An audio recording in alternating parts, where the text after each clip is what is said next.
Souvent dans ma vie, j'ai été sous-estimé, ce qui m'a fait me sentir dévalorisé.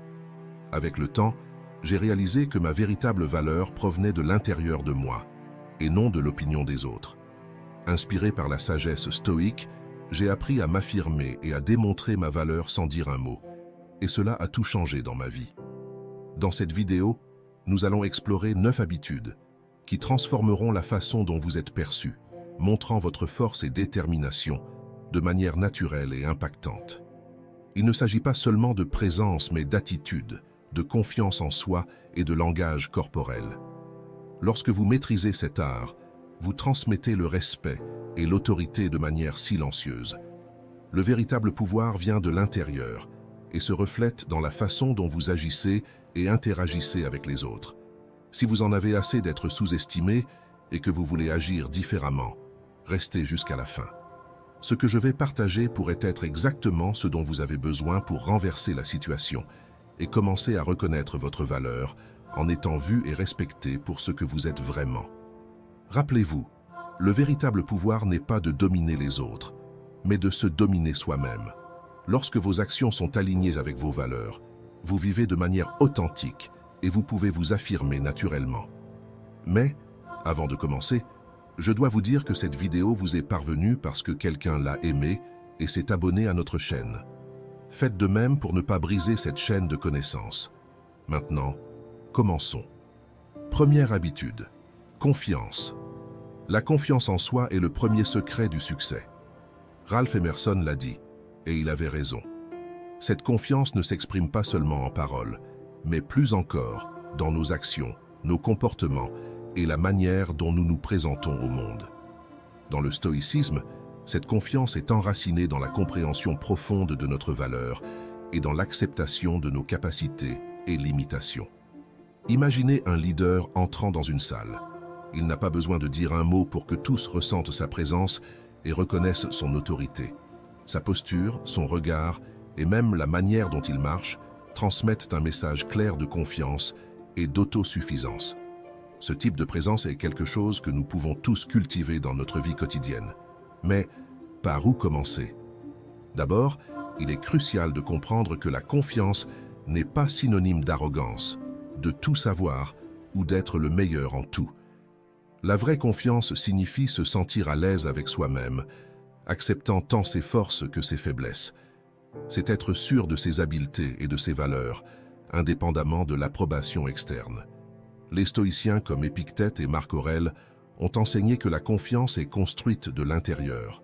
Selon Épictète, aucune personne n'est libre si elle n'est pas maîtresse d'elle-même.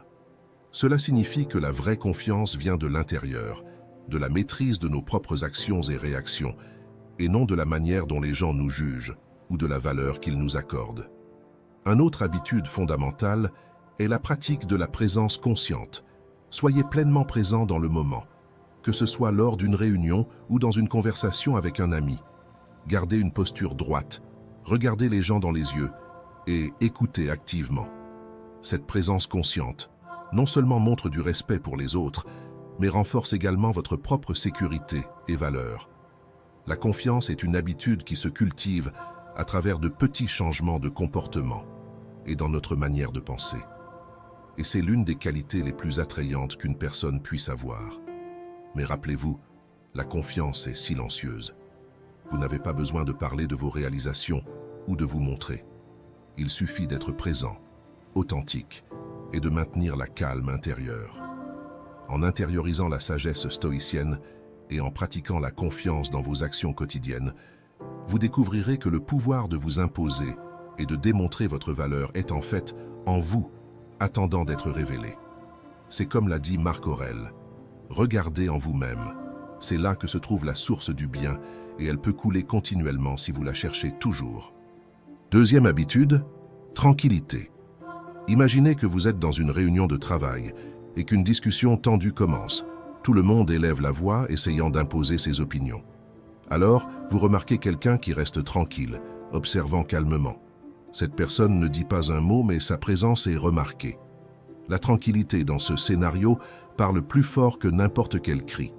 La tranquillité, c'est comme un lac serein en plein milieu d'une tempête, tandis que tout autour est agité. La surface calme reflète force et autocontrôle. Cette calme et rationalité montrent une maîtrise de soi et une clarté mentale, des qualités hautement valorisées dans n'importe quel contexte. Mais pourquoi est-il si difficile de rester calme dans des situations de tension? La réponse peut résider dans notre réaction instinctive au stress, où souvent nous confondons activité avec productivité. Sénèque, un des grands philosophes stoïciens, enseignait que la paix intérieure n'est pas l'absence de défis, mais la capacité de gérer ces défis de manière équilibrée. Tout comme les stoïciens tiraient avantage de la sérénité pour prendre des décisions avisées, nous pouvons apprendre à appliquer cette habitude dans notre vie quotidienne pour démontrer notre valeur sans avoir besoin de parler. Lorsque nous cultivons la tranquillité, nous augmentons notre capacité d'écouter activement, sans interrompre ni juger. Nous sommes également capables de maintenir une posture calme, même dans des discussions enflammées, et de répondre aux critiques sans réagir de manière défensive. Si vous réussissez à faire cela, vous êtes sur la bonne voie. La tranquillité est quelque chose d'incroyablement attirant. Lorsque vous êtes calme, vous transmettez une sensation de sécurité et de stabilité, quelque chose que beaucoup de personnes trouvent irrésistible. Dans le contexte de la sagesse stoïcienne, la tranquillité est une démonstration puissante de valeur et d'autocontrôle. Dans un monde où beaucoup sont tentés de parler fort et d'agir impulsivement pour être remarqués, cultiver la tranquillité peut être une manière silencieuse, mais extrêmement efficace de s'imposer. Il est important de comprendre que rester calme ne signifie pas être apathique ou jouer les imbéciles. Cela signifie être en paix et en contrôle de ses émotions, une qualité qui, bien que silencieuse, en dit long sur votre caractère. La tranquillité est la clé pour maintenir l'esprit en équilibre. Comme l'a dit Lao Tse, celui qui connaît les autres est sage, celui qui se connaît lui-même est éclairé. Cultiver la tranquillité est un signe de profonde autoconnaissance et de force intérieure. Et si elle ne se produit pas toujours naturellement dans votre vie, inscrivez-vous à la chaîne où tous les jours, ici, nous apprenons davantage sur la philosophie pratique et comment nous pouvons être aujourd'hui meilleurs que hier. Troisième habitude, intégrité. Dans le contexte de la sagesse stoïque, l'intégrité n'est pas seulement un trait désirable, mais une nécessité pour vivre une vie vertueuse. L'intégrité, c'est la cohérence entre nos valeurs internes et nos actions externes, ce qui nous permet de démontrer notre valeur sans avoir besoin de mots. Une personne intègre n'a pas besoin de clamer ses vertus ou capacités. Ses actions parlent d'elle-même. C'est la manière dont elle agit, même quand personne ne regarde, qui définit son véritable caractère. L'intégrité ne peut être feinte, elle doit être profondément enracinée en vous. Pour cultiver l'intégrité, vous devez d'abord connaître vos propres valeurs. Qu'est-ce qui est important pour vous? Quels principes guident votre vie? Prenez le temps de réfléchir à ces questions et assurez-vous que vos actions correspondent à vos réponses. Lorsque vos actions sont alignées avec vos valeurs, cela change la perception que les autres ont de vous, projetant une authenticité très attrayante. Une autre partie cruciale de l'intégrité, c'est d'être honnête, non seulement avec les autres, mais aussi avec soi-même. Cela signifie admettre ses erreurs et en apprendre. Les gens respectent ceux qui ont le courage de reconnaître leurs erreurs et de travailler à s'améliorer. Être honnête vous libère du fardeau de maintenir de fausses apparences, vous permettant de vivre de manière plus légère et paisible. Il est important de se rappeler que l'intégrité n'est pas construite sur de grands gestes, mais sur de petites attitudes cohérentes. S'engager à être ponctuel, livrer le travail à temps, traiter tout le monde avec respect et compassion, indépendamment de qui ils sont ou de ce qu'ils peuvent offrir. Ce sont ces petits actes qui construisent un caractère intègre.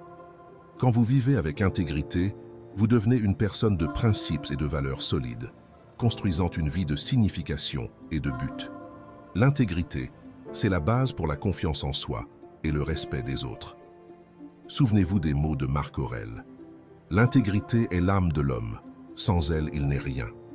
Quatrième habitude, l'autocontrôle. La véritable source de pouvoir et d'influence ne consiste pas à contrôler les autres ou les circonstances extérieures, mais plutôt à se gouverner soi-même. L'autocontrôle est la clé pour démontrer notre valeur de manière silencieuse, mais puissante. En maîtrisant nos réactions, émotions et impulsions, nous projetons une présence forte et fiable qui parle plus fort que les mots. Imaginez que vous êtes dans une réunion de travail et qu'un collègue commence à parler d'un projet important. Vous avez envie d'interrompre, de montrer que vous comprenez également le sujet.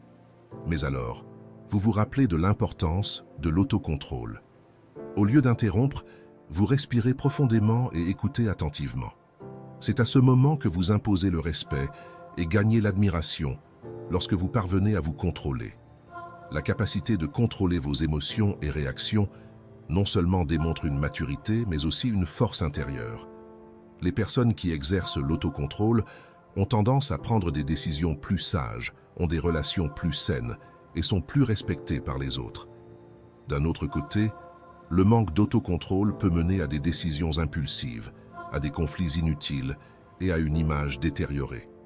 Pensez à l'impact à long terme de ces choix sur votre vie personnelle et professionnelle. Comment serait votre vie si vous pouviez affronter chaque défi avec calme et clarté? Que pourriez-vous déjà avoir accompli si vous n'étiez pas esclave de vos émotions et de vos impulsions? L'autocontrôle peut sembler une vertu difficile à cultiver, mais les bénéfices sont immenses. Les stoïciens croyaient que par la pratique constante et consciente, nous pouvons renforcer notre capacité à contrôler nos émotions. Et cela commence par de petits pas, comme respirer profondément avant de réagir ou s'arrêter pour réfléchir aux conséquences de nos actions. Soyez conscient du moment présent et de vos sentiments. Cela aide à identifier les déclencheurs émotionnels et à répondre de manière plus rationnelle. Adopter une posture d'autocontrôle n'est pas juste un exercice de discipline personnelle, mais un choix de vivre une vie plus significative et centrée sur ce qui compte vraiment. Dans les prochains jours, défiez-vous de pratiquer l'autocontrôle dans vos interactions quotidiennes et observez comment cela transforme votre perception et améliore vos relations. Tous admirent ceux qui parviennent à rester calmes et à agir rationnellement en toute situation. Cela démontre une force intérieure que beaucoup respectent et désirent posséder. Cette calme et rationalité montrent une maîtrise de soi et une clarté mentale.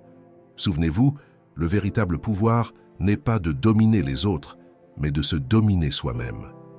Qui est maître de soi est plus grand que celui qui est maître du monde. La sagesse de cette citation nous rappelle que le véritable pouvoir vient de l'intérieur. L'autocontrôle nous aide non seulement à rester calme au milieu du chaos, mais aussi nous permet de projeter une image de force et de confiance inébranlable. En devenant maître de nous-mêmes, nous devenons des exemples vivants de force intérieure et de sagesse. 5e habitude, être présent.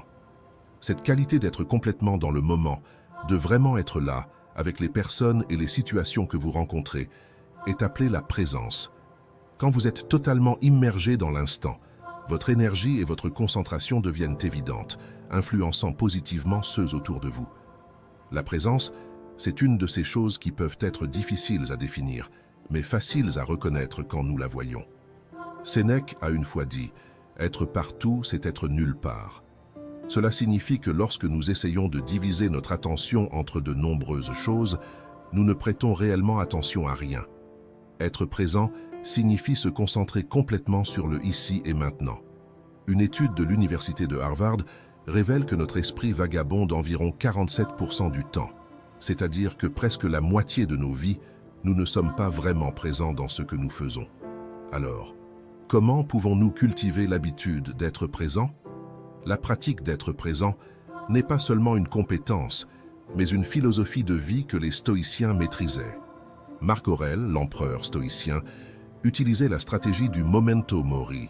Il disait « Vous pouvez quitter cette vie à n'importe quel moment. Laissez cela déterminer comment vous vivez, pensez et ce que vous dites. » Sénèque renforçait cela en disant que nous devons vivre chaque instant comme s'il était le dernier, pleinement conscient et engagé. Cela améliore non seulement notre qualité de vie, mais augmente aussi notre perception et notre efficacité dans n'importe quelle situation. Par exemple, dans une conversation, intéressez-vous vraiment, ne pensez pas à votre réponse pendant que l'autre personne parle ou ne regardez pas votre téléphone. Quand vous faites quelque chose, faites-le. Concentrez-vous sur ce qui est devant vous, que ce soit un repas, une conversation ou un travail. Être présent ne signifie pas seulement être physiquement sur place, mais être mentalement et émotionnellement impliqué. Parfois, la distraction est aussi séduisante qu'un écran de cinéma. Cependant, il est essentiel de résister à la tentation de se déconnecter. Si vous remarquez que votre esprit vagabonde, redirigez doucement votre focus vers le moment présent. Ne vous blâmez pas pour être distrait, mais utilisez ces opportunités comme des rappels pour renforcer votre pratique de l'attention et de l'engagement avec le maintenant. Être présent est l'un des plus grands cadeaux que nous pouvons offrir à nous-mêmes et aux autres. Et profitez pour partager cette vidéo avec un ami qui en a besoin. Aidez-nous à répandre cette sagesse. 6e habitude, humilité. Souvent, l'humilité est confondue avec l'autodépréciation. Mais en réalité, c'est une vertu qui nous aide à nous concentrer moins sur nous-mêmes et plus sur les autres et sur le monde autour de nous. Imaginez un leader dans une équipe de travail. Il est calme, mais sa présence est forte. Il n'a pas besoin de parler de ses réalisations ou de ses compétences. Son humilité se montre en aidant ses collègues, en écoutant plus qu'il ne parle et en admettant ses erreurs, créant un environnement de respect et de confiance. Ce leader n'a pas besoin de dire qu'il est compétent. Ses actions le montrent clairement. Maintenant, pensez à un chef qui parle toujours de ses réalisations ou corrige les autres pour montrer qu'il a raison.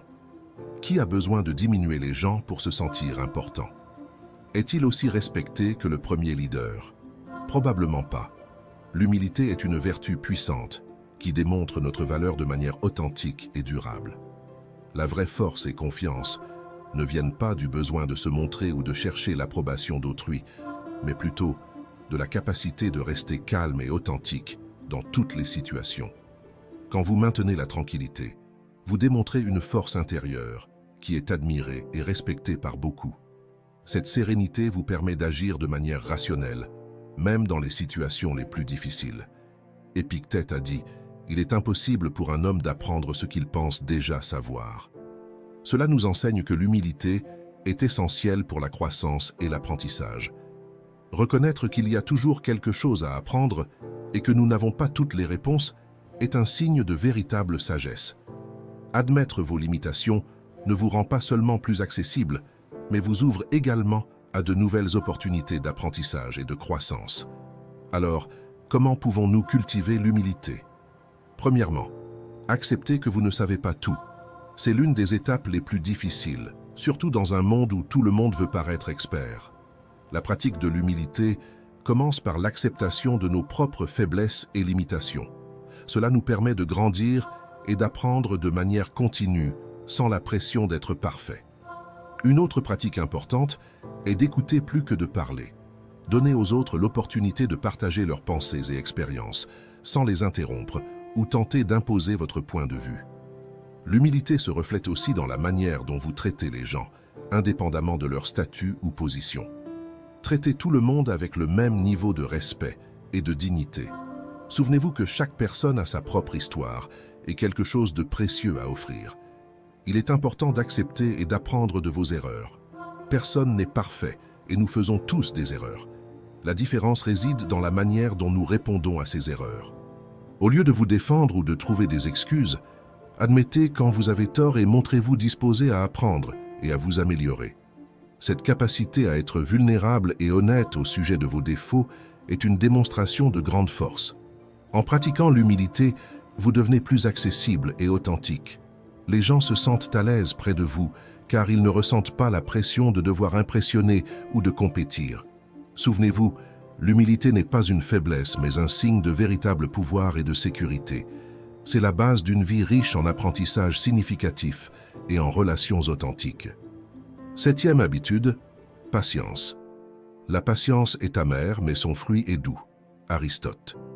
Dans un monde où l'empressement et l'impatience dominent, la capacité d'attendre, d'observer et d'agir au bon moment est une démonstration silencieuse, mais cristalline de force et de sagesse. La patience est une vertu qui peut transformer la manière dont vous êtes perçu et comment vous vous reliez aux autres. Imaginez un bambou qui grandit. Durant les premières années, il n'y a presque pas de croissance visible. Cependant, sous terre, il développe un système racinaire robuste et complexe. Lorsqu'il perce finalement la surface, il grandit rapidement, atteignant des hauteurs incroyables. Ainsi est la patience. Sa valeur peut ne pas être immédiatement visible, mais elle construit une base solide qui permet une croissance exponentielle. Nous vivons à une époque accélérée où tout le monde veut des réponses rapides et des résultats immédiats. La patience est la capacité d'attendre sans frustration, d'accepter que les choses prennent du temps et de maintenir son calme dans ce processus. Les personnes qui cultivent la patience montrent un contrôle interne qui transmet confiance et autorité. Sénèque, un des grands philosophes stoïciens, disait « La patience est le courage de la vertu ». La patience nous permet d'évaluer les situations avec clarté et de répondre de manière pondérée au lieu de réagir de manière impulsive. Pour cultiver la patience, il est essentiel d'être conscient des moments où notre impatience tend à surgir. Par exemple, si vous vous irritez facilement dans la circulation ou en attendant une réponse importante, utilisez ces moments comme des occasions de pratiquer la patience. Demandez-vous, est-ce vraiment si important au point de me stresser ? La patience est aussi une manière de démontrer le respect pour les autres. Lorsque vous attendez votre tour pour parler ou donner de l'espace pour que les autres expriment leurs idées, cela montre que vous valorisez leurs opinions et contributions. Ce comportement ne passe pas inaperçu et augmente le respect que les autres ont pour vous. Il est important de se rappeler que la patience n'est pas seulement attendre, mais comment vous attendez. De plus, la patience vous permet d'observer et de mieux comprendre les dynamiques autour de vous. Au lieu d'interrompre une conversation ou de vouloir intervenir dans une situation, vous pouvez l'analyser et prendre des décisions plus informées. Cela ne démontre pas seulement votre valeur, mais renforce aussi votre capacité relationnelle. Enfin, souvenez-vous des mots d'Épictète. Aucune grande chose n'est créée soudainement, tout comme un raisin ou une figue. Si vous me dites que vous désirez une figue, je répondrai qu'il faut du temps. Au cours des 7 prochains jours, mettez-vous au défi d'être plus patient dans vos interactions quotidiennes. Observez comment ce changement peut transformer la manière dont les autres vous perçoivent et comment vous vous sentez par rapport à vous-même. Être patient n'est pas seulement une démonstration de self-control, mais une affirmation silencieuse de votre valeur. Et si vous trouvez cette vidéo utile, n'oubliez pas de laisser votre like et de vous abonner à la chaîne pour plus de contenus qui peuvent transformer votre manière d'agir et de penser. 8e habitude, la gratitude. La gratitude n'est pas seulement la plus grande des vertus, mais la mère de toutes les autres. Cicéron. La citation de Cicéron nous rappelle que la gratitude n'est pas seulement un sentiment, mais une vertu fondamentale qui soutient toutes les autres. La gratitude est une habitude puissante qui nous permet de reconnaître la valeur des choses et des personnes qui nous entourent, même sans le dire en mots. Imaginez une personne qui, au lieu de se plaindre des adversités, trouve toujours quelque chose pour lequel être reconnaissante. Pensez à quelqu'un qui, face à une tâche difficile, remercie pour l'opportunité de croissance qu'elle représente. Cette personne n'a pas besoin de parler de sa gratitude. Ses actions et attitudes montrent clairement ce sentiment. En pratiquant la gratitude, nous démontrons une compréhension profonde et une valorisation de ce que nous avons, projetant force et sagesse de manière silencieuse et puissante. Réfléchissez un instant sur la semaine passée. Combien de fois avez-vous pratiqué la gratitude de manière silencieuse, sans ressentir le besoin de la verbaliser constamment? Racontez dans les commentaires, quelle a été la dernière fois que vous avez pratiqué la gratitude de manière silencieuse? Comment cela a-t-il affecté votre journée? Votre réponse peut inspirer d'autres personnes qui regardent les vidéos de la chaîne à reconnaître et à valoriser les petites victoires. Les études montrent que la posture corporelle, le langage non verbal et la confiance jouent un rôle crucial dans la façon dont nous sommes perçus. Une étude de l'université de Harvard révèle que la posture de pouvoir peut réellement modifier la chimie de notre cerveau, augmentant la confiance et réduisant le stress. Ainsi, la véritable imposition commence par un changement interne. Souvent, nous nous concentrons sur ce qui nous manque ou sur ce que nous désirons, mais les stoïciens enseignent l'importance de valoriser ce que nous avons déjà. Sénèque a dit « Ce n'est pas la personne qui a peu, mais celle qui désire plus qui est pauvre ». Cette citation nous rappelle que la véritable richesse vient d'apprécier ce que nous avons, plutôt que de toujours désirer plus. Souvenez-vous, la gratitude n'est pas seulement dire « merci », mais vivre avec une attitude d'appréciation et de contentement. Lorsque nous pratiquons la gratitude, nous reconnaissons nos propres réussites et la valeur des personnes qui nous entourent. Cette pratique ne nous fortifie pas seulement intérieurement, mais change également la manière dont les autres nous perçoivent. Au lieu de nous efforcer de prouver notre valeur, nous commençons à irradier une confiance, tranquille, qui parle d'elle-même. 9e habitude. Comment vous vous exprimez? Vous n'avez pas besoin de dire quoi que ce soit pour que tous remarquent votre présence. Une étude de la Harvard Business School montre que 55% de la communication est non-verbale. La manière dont vous vous présentez, depuis votre posture jusqu'à vos expressions faciales, impacte significativement la façon dont les autres vous perçoivent. Votre valeur personnelle est souvent transmise de manière silencieuse mais puissante. Souvent, l'anxiété d'être remarqué ou le besoin de validation externe vous conduit à exagérer ou à parler trop. Ce comportement peut miner votre crédibilité et faire que les autres vous voient de manière négative. En essayant trop, vous finissez par repousser les gens et nuire à votre image. Dans le stoïcisme, nous apprenons que le véritable pouvoir vient du self-control et de la sagesse. Comme le philosophe Épictète l'a affirmé, le bonheur et la liberté commencent par la compréhension claire d'un principe. Certaines choses sont sous notre contrôle et d'autres non. Comprendre cela vous aide à vous concentrer sur ce qui compte vraiment et à agir avec intégrité et sérénité. Ainsi, la manière dont vous vous exprimez doit être guidée par le self-control et par la sagesse. Quand vous vous présentez de manière calme et confiante, vous transmettez une force silencieuse qui est respectée et admirée. Cultiver cette présence non verbale peut transformer la manière dont vous êtes perçu.